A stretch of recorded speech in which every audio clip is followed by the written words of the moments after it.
Good afternoon and welcome back to Gulfstream Park. Thanks for joining us here this afternoon on Gulfstream today. I'm Gabby GAUDET, joined by Andy SERLING, here to look at this very wonderful 11 race program. Lots of graded stakes action, including the Grade 2 Fort Lauderdale and Race 10. No, a lot of stakes action today. Beautiful day.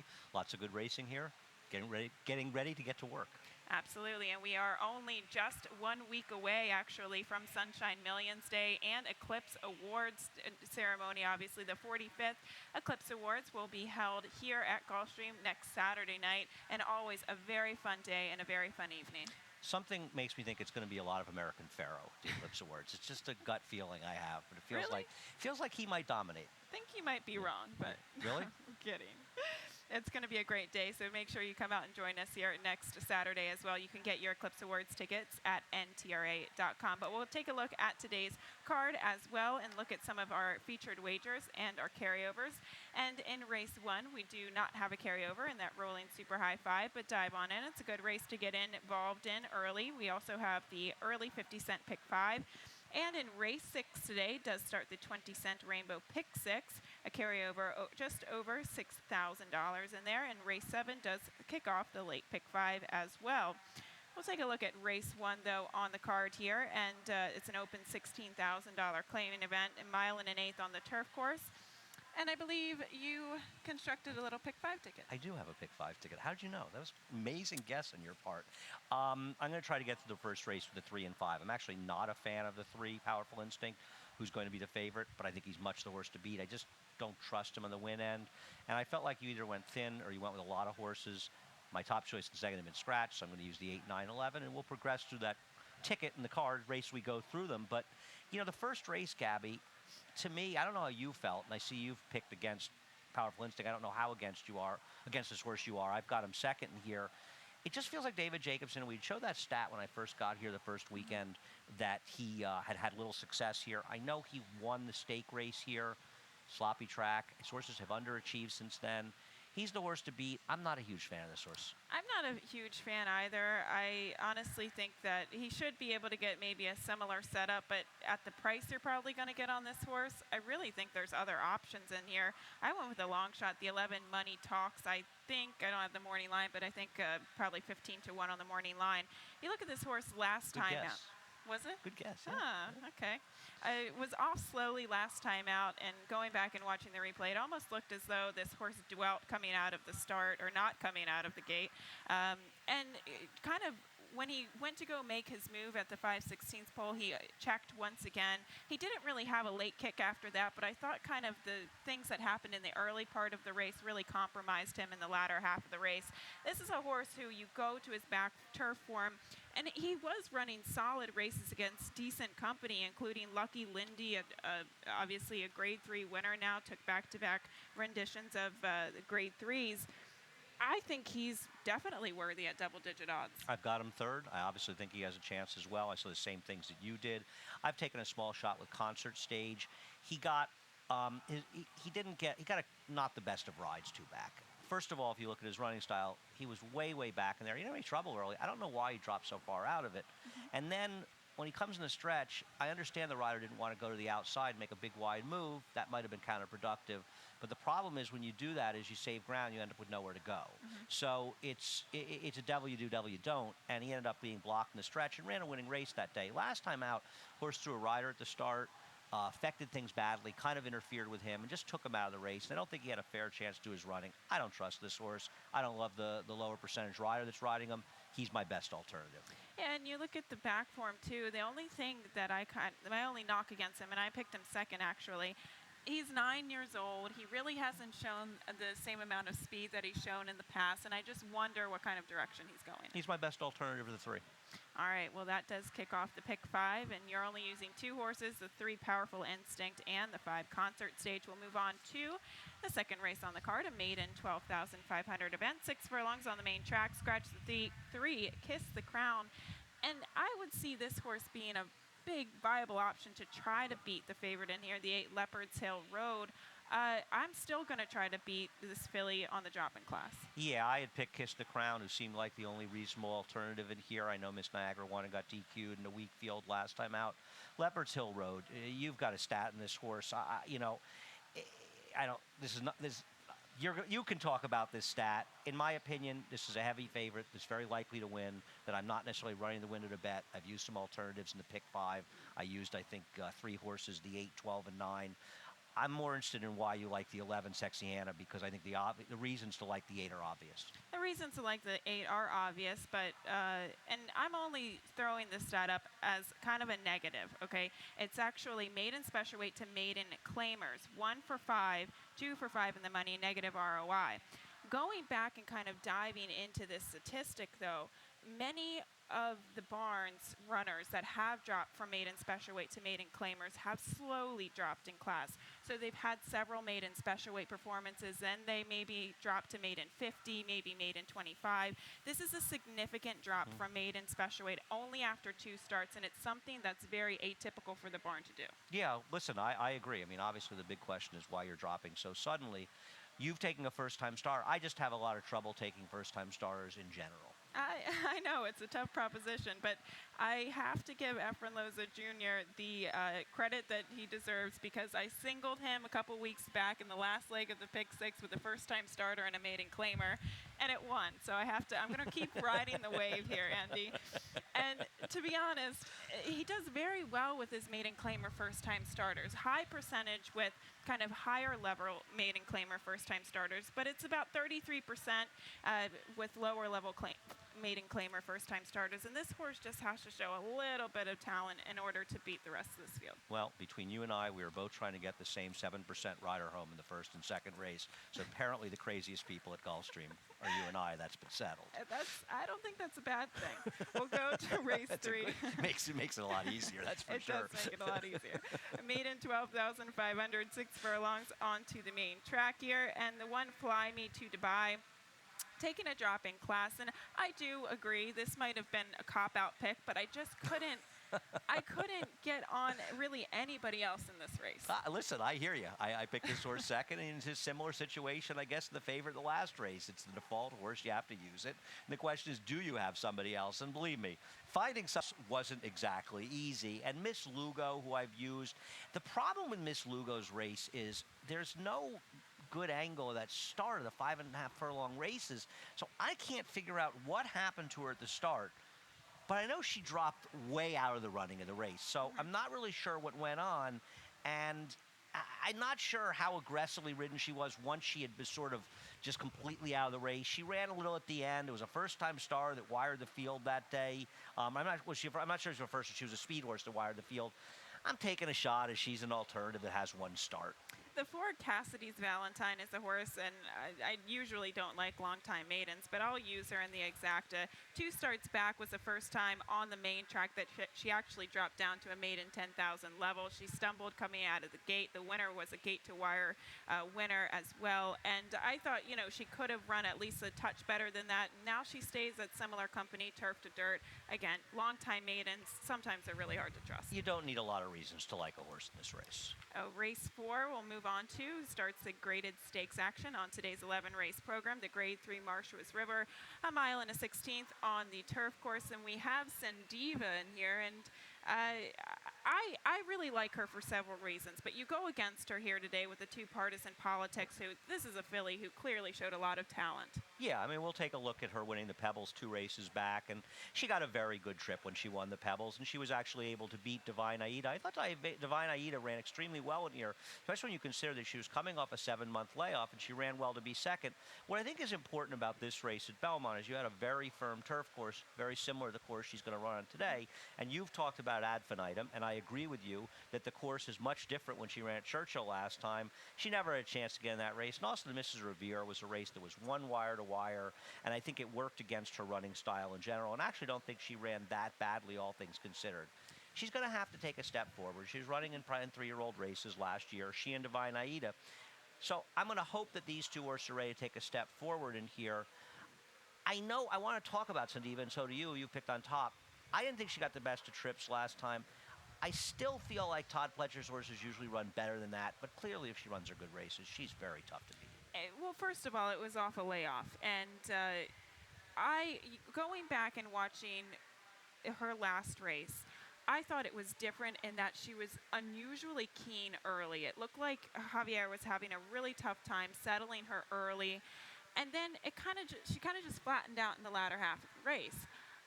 That said, we know there are a couple things that went on prior to the race that got her a little bit unsettled. She was coming off a layoff. She was very keen. I just don't think we saw the type of filly that she really is. Maybe that's the case. I mean, she certainly has run. We didn't see as good an effort as she's put in. And the question is she going to run a race basically second off? It's not really a layoff since that race. Todd Pletcher's in running situation. She also beat Hope Cross. Now, I know that Hope Cross, I got a great ride by Joe Bravo. Had some traffic last time, but Joe did a great job getting through. She lost to Tutti Paisi. I felt like that was a weaker race. I feel like Partisan Politics and Divine Aid are better than those horses. So I think Standiva's going to have to run better, not just in the context of that race, but in general, because I think the competition is much deeper today. I agree with you. I definitely agree with you. But she has proven herself against tougher company in the past. So although that race might have been a little bit lighter than what she's facing today, I think you kind of have to work off of her back form more. I mean, I would never leave her off a pick 5 ticket. She's the worst. But you've got Strike Charmer in second. I know that that Mike Welsh felt that she had been working well, and she's a horse that could take a step forward, but she's going to have to run her very best race to win. She will have to run her very best. And the biggest question, too, is she ran one of her better races in her entire career last time out, coming off of a layoff. Now, it wasn't that, in terms of a buyer speed figure, it wasn't that tough of a race. We see Monster Sleeping, who won Maryland Million Day. Carrie Bell. Carrie Bell. And she also got a great trip and setup last time. Perfect trip. And, I mean, Irada Ortiz kind of switched her leads at the right time. She kind of was really gritty to the wire. I agree with you. She's going to have to take a step forward. But I think she's kind of a sneaky horse in here, second off the layoff, that could run into the mix at a decent price. Yeah, it's interesting. Irada's riding Partisan Politics. He comes down to New York for this race. Irada's not riding well at Aqueduct right now. He's winning at a 20% clip with a $1.20 ROI, and he is not somebody who's been in the right spots. It'll be interesting to see him coming down to Gulfstream. He's obviously a very good rider, and we see him win a lot of races in New York. He and his agent, Steve Rushing. Right now, Irad's in a bit of a slump. Okay, well, we'll see if South Florida changes it for him. We'll go on to race 5, an open 6,250 claimer. Scratch the 1 Beantown Skipper in here. And I go back to the 13 Congenial here as my top selection. I'm going to stick with this horse one last time for trainer George Navarro because I thought it was one of the more bizarre rides that I've seen last time out. This horse was about 4 or 5 wide going into the first turn and about 6, 7 wide going into the final turn.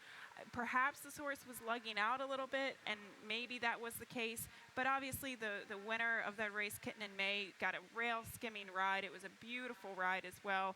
I'm just hoping that he can turn the tables on the cutback and perhaps with a more ground-saving position. Yeah, he's also got an outside post, so if he's got issues with that, he doesn't have the right post for it. My problem with this horse, and I picked him 4th. He's on my tickets. I'm not against him. This is a David Jacobson. This is a significant drop down that some sharp guys have had, as is George Navarro. I'm just a little worried when you see him wide like that. There's a reason for it. A lot of horses can win this race. I don't know about you. I had this race open to 7 horses, 3, 5, 6, 9, 11, 12, 13. I end up with Valid Concept. I know the last 2 races are bad, but last time out was a good sealed track. In that Claiming Crown race, a little bit of a tough spot for her. The time before that, going 6 furlongs, it says she bled, so obviously she had an issue. So I feel like you can make some excuses for her or him. He's running out of excuses. He's got to show up today. Today felt like the day for me. I use him. I took Steve in there, who I think could be relatively forwardly placed as he drops back down off the turf race. I think, dropping back down to a more reasonable level for Steve. This is the horse that I actually picked 4th. I could have definitely used him in the top 3, and I kind of wanted to, if you're playing the early pick 5, he's a horse that I would kind of use. I agree with you with Valid Concept. I think now's the time for him to find the winner circle, but he is obviously dropping in class. And the 3, not welcome. You know, this horse has faced slightly easier company in the past couple of starts, but if he can duplicate his race last time out, he very well could win this. And Peter Walder with these types of horses are very sharp. Well, at least opposed to the 2 horses you and I on top, this horse is coming in the race off a good effort, yes, albeit against weaker. And he could be moving forward while the others are kind of declining in form. And with that said, that's races 1 through 5 in the early pick 5. We're going to take a quick break. And when we come back, we're going to talk about the 20-cent Rainbow Pick 6 carryover just over $6,000 right after this.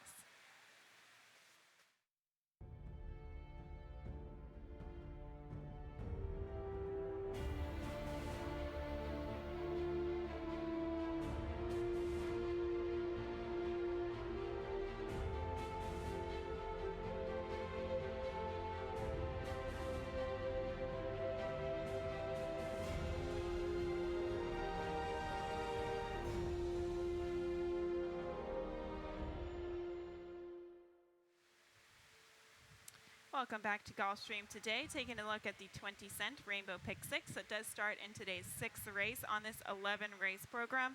We'll take a look at the sequence, have a $64.80 ticket for you today, and couldn't find a single once again. I thought it was kind of a tricky sequence. They're obviously very talented horses, very formful horses here. So the best I could do is go use 2 horses in races 7 and 10. But using 3 horses to start us off, 3 horses in race 8, 3 and 9 and 11, $64.80. I think a reasonable ticket, all considering. It's not an easy sequence, and it got harder for me, and we'll talk about pick 5 because of a scratch of a horse I liked. It's always sort of tougher in those sequences. You kind of anchor around a horse who gets scratched. I don't think it starts off with a particularly easy race. You and I agree about 2 of the horses. We have different horses, and you particularly have one that's different on top, a horse that I had 4th.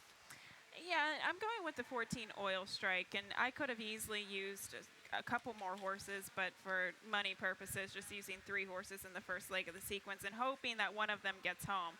We'll talk about Hollywood Idol, who I like as well, but I thought Oil Strike, all considering his last race, was very good because this is a horse who I think wants more distance, and the mile just wasn't, although an excellent ride by Louis Saez, I think it's not really his cup of tea going the mile. The winner with Rhythm I thought was kind of a legitimate winner too, so I think off of that, now getting at a distance, this is a horse, you know when you look at a page and a horse just kind of pops out at you and you really like him? Yeah, it happens once or twice a year to me. This is the type of horse that I thought he's put in very game performances in the past, and I'm going with him today. Yes, he's going to have to work a trip from the outside post, but at a mile and an eighth, you get a little bit of a longer run. You do, but he's still got a tough post. He's still out there mired in post 14, and I have no argument with anything you said, though, and I agree. If this horse had post 2, I would have liked him. I agree. I'm just worried about the post, and maybe I should have had him 3rd, but there's nothing you've said I disagree with.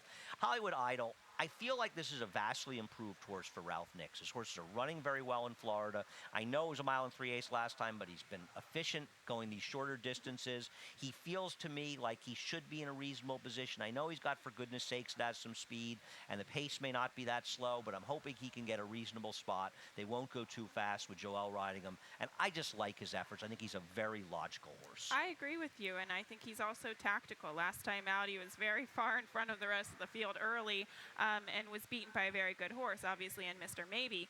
But this is a horse who has that speed, and these are the types of horses that you like at Gulfstream because you know they're going to be close, and you know they're not going to have to work out a trip from the outside or a deep closer. They're tactical, they're versatile, and these are the horses that you like in the pick 6. I agree, but I can't argue against your 14 horse. The 7 J Gatsby is a horse you and I both use, and I'm picking this horse primarily on the fact that I think he has talent and he just needs to get back to a firmer course. He does. You know, I'm on the fence with him. I probably could have put your 14 horse 3rd if I had thought about it more. Jimmy Jerkins is just 2 for 37 on the turf at Gulfstream in the last 5 years. 18 have hit the board, so I think he's probably had a little bad luck during that run. But his race when he was second to Smooth Daddy, that was an extraordinarily slow pace, and it's kind of a race that looks better on paper than it was. Okay, so in terms of the entire setup of the race, though, I don't think he's going to be too far off of it, even though that was going a mile and a quarter and it was a slow pace. Yeah, we'll see. He's probably going to be 4th or 5th. You're probably right, and I thought the same thing about Dorset. Okay, moving on to the 7th race on the card, if I can get my pages in order. It does kick off the 50-cent late pick 5. Andy, talk us through your ticket. You know, we'll talk about the pick 5, and then we're going to talk about the Cigar Mile and show that replay. I'm going to go 1, 3, 4 here. I used all the players except for Mr. Jordan, who is a danger to wire the field. 2, 6, 4, 8, 9. Unfortunately, I like the 1 in the 9th race who scratched. A bunch in the Fort Lauderdale, an open race. And I'm going to try to get to the last with a couple of horses. It is not an easy sequence and a tough sequence to make one ticket.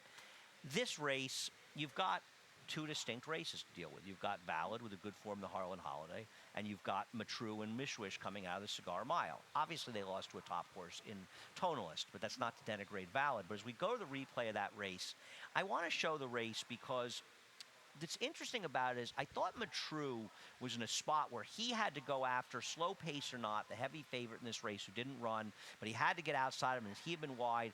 Mishawish is seeing that perfect trip sitting 4th here, and as you watch the race, it looks like Mishawish is about 1 to 9 as they come to the 8th pole. 100%, yes. And the fact, and Matru looks like he has no chance to get anything. He looks like he's backing up. And the fact that Mishawish went from gin to finishing fourth in this race, and in a lot of ways a bad fourth, I think is a knock on Mishwish and a positive for Matrew.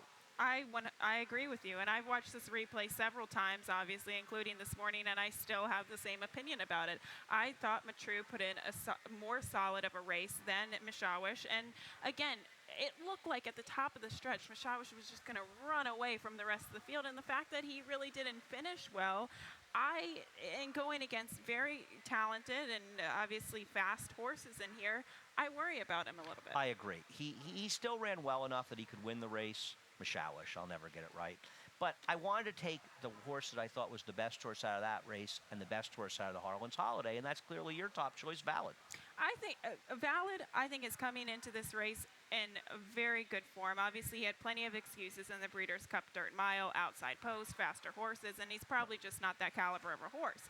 Last time out, I thought it was a very game race. Now, you look at the pace of this race, too. Mr. Jordan is probably going to be the speed, right? He would probably be the speed in here, and Valid could probably sit the second or third wave of horse. And he's proven, especially in the Harlan's Holiday, that he can win from that kind of position. However, if Matrew kind of gets a jump on him from the inside rail, I'm worried about Matrew. That's my main concern, and that's why in the pick six, of course, I couldn't single Valid in here because I think these two are the two horses to beat. Matrew is an improved horse. His effort in the Bold Ruler is very good, and it's starting to look like these one-turn races are perfect for him. He's got to break cleanly from there, and Irad, as you say, has got to get himself into position. It's a small field, but it's an interesting race tactically, and there are 5 horses, but 4 of them can win. Absolutely. Race 8 on the card, a maiden special weight, going a mile and an eighth on the main track, and this is an interesting race. The 6 Mahesto. This is a horse who I remember seeing for the first time in the paddock before the race last time out, and he's a big, grand-looking horse. And I saw him thinking to myself, this horse just needs more and more distance as we progress. And finally, he gets to the mile and an eighth. So, with that said, I had to stick with him. We can show the last race, and I want to talk about this race. I don't love these horses in general. I don't think Mahesto, is that how you pronounce it? I don't think he did anything wrong, as they say in here. I thought he ran fine. He lost to a Todd Pletcher juggernaut in Neolithic. Gettysburg, I thought, ran very mediocrely in finishing third. I couldn't find cases. I don't want horse to the outside, and we'll talk about that. I didn't see anything from Mahesto to suggest that he's that good. And another thing I don't like about this horse, on Wednesday, there's a maiden claiming race, and there was the horse that ran 5th in this race, albeit beaten of 10 lengths. That's a cheaper maiden claiming type horse, and I am really dubious as to how strong that race was. Obviously, the 6 is the horse to beat. I'm not way against him, but I don't feel like he has to win this race. He definitely doesn't have to win. I'm picking him on the premise that I think he's going to like the mile and an eighth today. And he was beaten by a pretty legitimate horse in Neolithic last time. We'll see. You know, Neolithic had run badly in his first start in New York, and he was the second choice of the 2 Pletchers. I don't know where he is now. I'm not sure how good Neolithic is, to be honest. Maybe he'll improve, like the connections. The 2-horse direct message is a horse, and I saw you had him in your pick 6 ticket, and you don't have him in your top 3, so obviously you don't disagree. I think he's a very interesting horse, and a horse that I have to bet. His first start, I liked the effort. I don't love the race he's coming out of, but I thought he ran well in the context of that race, especially for a first-time starter for Tommy. His next race, not only was it a super tough field, Gift Box a very good horse for Chad, Matt King Cole, his horse unfortunately seems to be on the shelf, but he is a very talented horse who was impressive breaking his maiden the Fast Fig the next time. It's a sloppy track as well. Now he gets Lasix, which is a good angle with these Godolphin horses. They don't use them with the 2-year-olds. And Tommy Albertrani's been winning a lot of races here.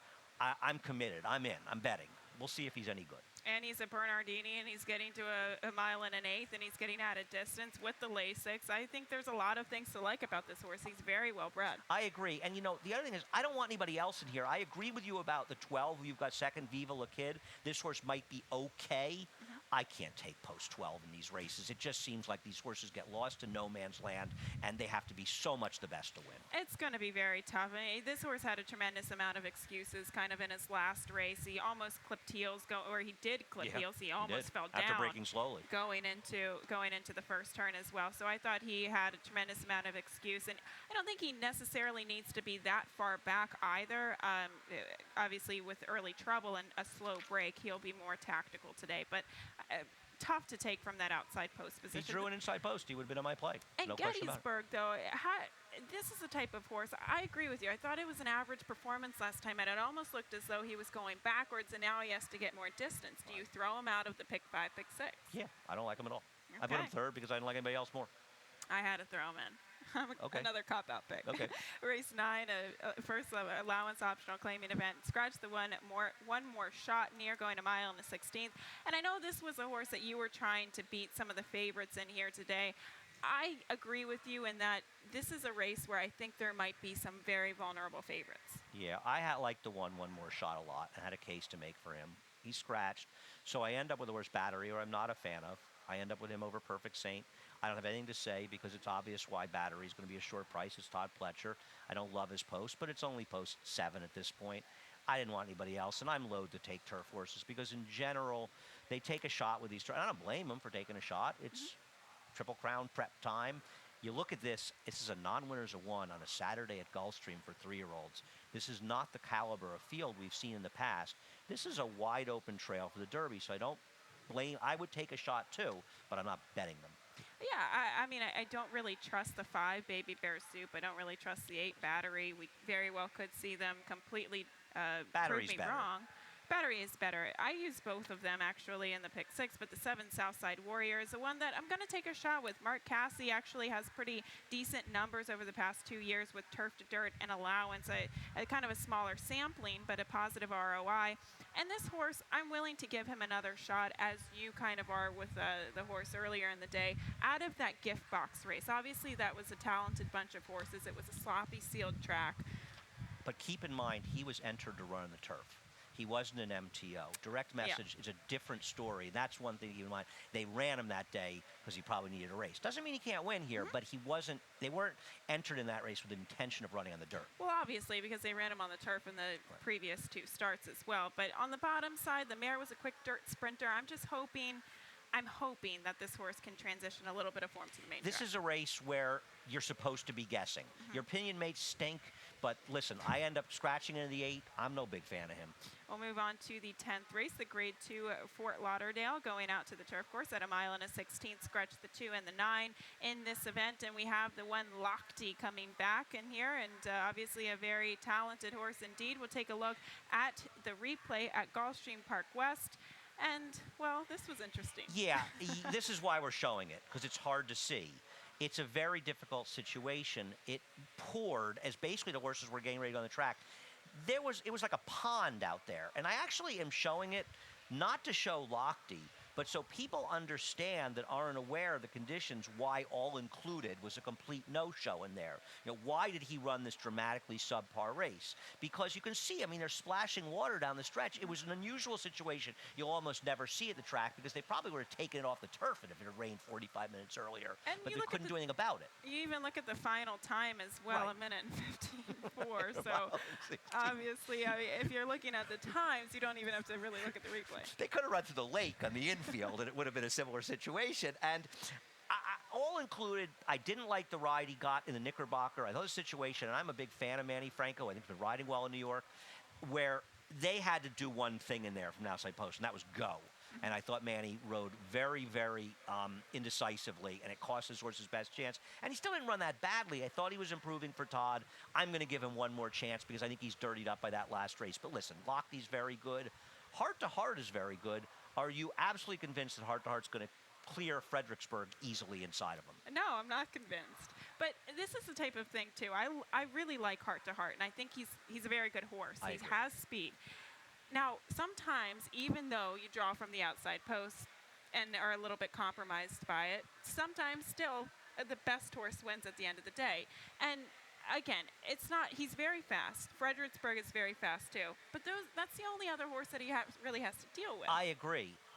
If he clears, he's going to be very tough. But I'll tell you what, if he's stalking outside of Fredericksburg, I don't want him. I only want this horse if he's free running. I think we've seen very conclusively that the only way for Heart to Heart, I would rather, if I bet Heart to Heart, that he went 22-3 in the first quarter and cleared than they went 23-3 and he was sitting outside. I don't think he's that kind of racehorse. Maybe we'll find out he is, and maybe they want to find it out. What do you do with War Correspondent off the layoff? It's a great question. Well, Christophe Clement obviously can get horses like this ready off the layoff, and that's not really a concern for me. He's obviously shown his talent in the past. However, this isn't a slouchy field. Right, This is a good field. This is a strong field, and even off of his back form, he might have to take even a half step forward off the layoff in order to beat this field. Yeah, he was my 5th choice. I didn't include him in the pick 4 because I kept it at $72. He can absolutely win. I agree with everything you've said in here. I'm using Takeover Target. Now, Takeover Target has gotten very good trips when he's won his races. He's a horse that needs to get that right kind of trip. And even if he runs his best race, it's not clear he's good enough to beat these horses. But leaving these kind of horses out in my life from Chad Brown has caused me to lose bets and lose money over the years. So I'm not going to be surprised when he takes a step forward, but he's going to have to. I have a list of trainers that are on my list as well that I leave them off the pick 6, and they always seem to kick me out. I sit around all these years saying that Chad's overbet, he's overbet, yet I keep coming up with stats where he has positive ROI, so I'm not sure how overbet he is in a lot of cases.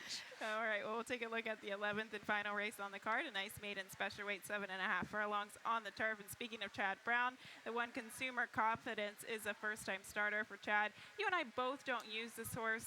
I picked him 4th, actually. Besides did I. And obviously a pretty good breeding, and actually draws a pretty decent post given this distance. Dam's Apta Visionaire, actually, who won the King's Bishop in the Gotham in New York. I'm going to go quickly on my horse. We don't have a lot of time. The 2 Homespun Hero. This horse, I don't love the field he comes out of first time, but I liked he did a little running in there. And he's not related to any turf winners on the Dam side, but there's turf pedigree throughout his pedigree. And I'm just hoping for Barkley's a little interesting in a race where my second choice is a half-to-winning cause, a first-timer for Todd Pletcher. This isn't where he excels, though he does okay at Gulfstream with first-time stars in the turf. I didn't love anybody else. I know the 11 comes out of a super, super live race, Gabby, but I thought he ran badly in that race. He did run badly, but it's a big, tough race. It's a tough race. I think all of the races that he's really running, all of the fields that he's run against have been very high quality. Sky Marshall in debut, he's grade 2 placed. You see Triple Key race last time out. You see several horses go on to the whole it. field. That's a super strong race. Yeah. I agree. And if he can, again, this is another horse who might be compromised by that outside post position. I don't love the post at 7.5, and I can't such a good trip last time. Tough field or not, man, he never accelerated. You have a stat with the 6 Not a Chance, who I'm not going to bet. I hate these 5.5 furlongs to 7.5 because I think it's a stretch out, even though it's technically a sprint. We will take a look at this statistic. Alan Goldberg made in second starters, turf sprints, 5 for 8, 63%, and a positive ROI of $5.23. And if you want to get really specific here, I believe 3 of those have been stretching, or actually 7.5 furlong distances specifically. Right. We didn't look if they were stretched out, but at least they were 7.5. I'm going to fight that fight with DRF and Formulator to make these 7.5 furlong turf races route races, because it's hard, because I understand they sort of aren't in dirt races, but they are in route and turf races. Well, quickly, even in that race, because he is 10-1 on the morning line, we'll see what price he goes off at later in the card, because he did go off as a short price favorite in debut. And it does say in the short comment that he hung. I kind of disagree with that. The winner of the race was really floating him wide, drifting him wide throughout the stretch, and he really didn't have the opportunity to pass that horse who went gate to wire. So I'm willing to give him another shot if you do get the as advertised 10-1 on him. Listen, there may not be any killers in this race. I didn't particularly like him, but who knows? He's certainly not impossible. All right, races 1 through 11. At least we went through them relatively quickly. We do have a carryover. As quick as we could. As quickly as we could. We do have a carryover in that pick 6. It starts in race 6 on today's 11 race card. We're going to get off here, and Larry Comas will be up shortly with scratches and changes, and we'll be back for the first race. Best of luck on today's card.